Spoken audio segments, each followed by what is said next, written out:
بسم اللہ الرحمن الرحیم۔ آج کی کہانی ہے ایک ایسے شاعر کی جو کہ شاعر سمجھا جاتا نہیں، مانا جاتا ہے، جس کا نام مرزا فرحت اللہ بیگ۔ مصنف تو بہت اعلیٰ قسم کے ہیں۔ ان کی ایک کہانی ہے امتحان۔ انہوں نے ایک لکھا ہے مضمون امتحان۔ آج ہم کے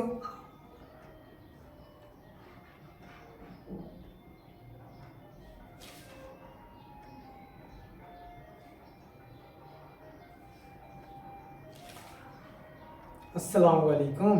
آج ایک شاعر ہیں جس کا ہم ذکر کرنے لگے ہیں، ان کی ایک کہانی پر نظر کرنے لگے ہیں، جن کا نام بہت ہمارے مؤدب اردو شاعر ہیں۔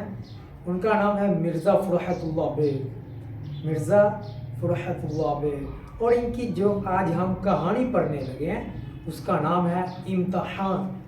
امتحان کا مطلب آپ کو پتہ کیا ہو؟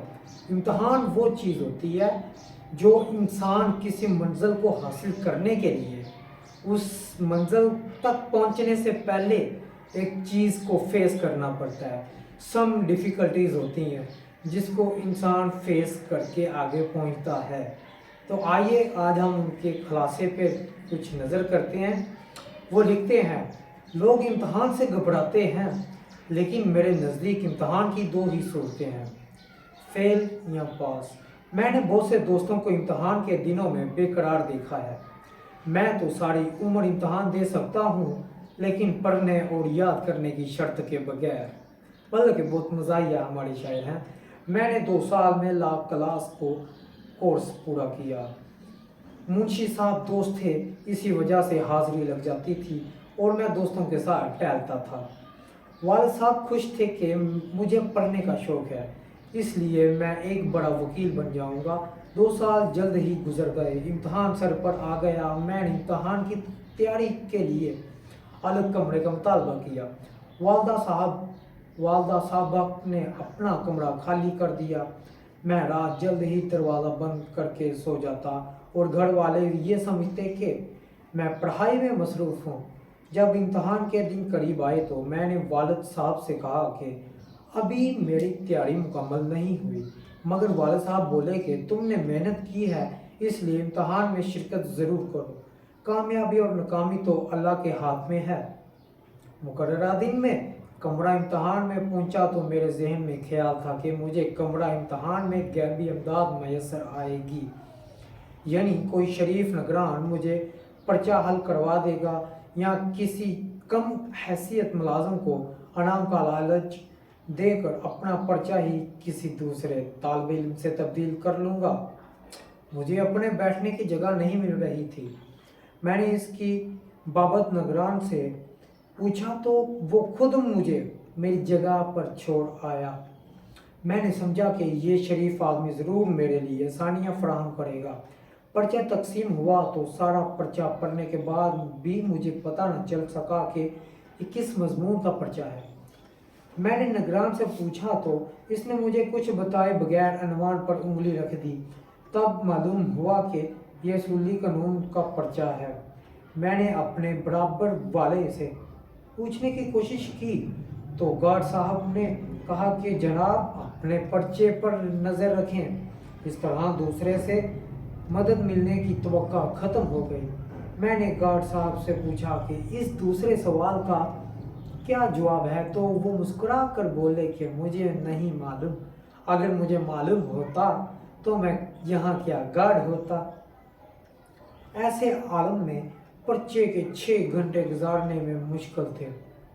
میں تو آدھے گھنٹے بعد ہی کمرہ امتحان سے باہر نکل چکا تھا، مگر والد صاحب روزانہ 11 بجے ہی آ کر باہر بیٹھ جاتے تھے۔ میں والد صاحب سے پرچے کے سخت ہونے کی شکایت کرتا لیکن وہ صاحب مجھے تسلی دیتے۔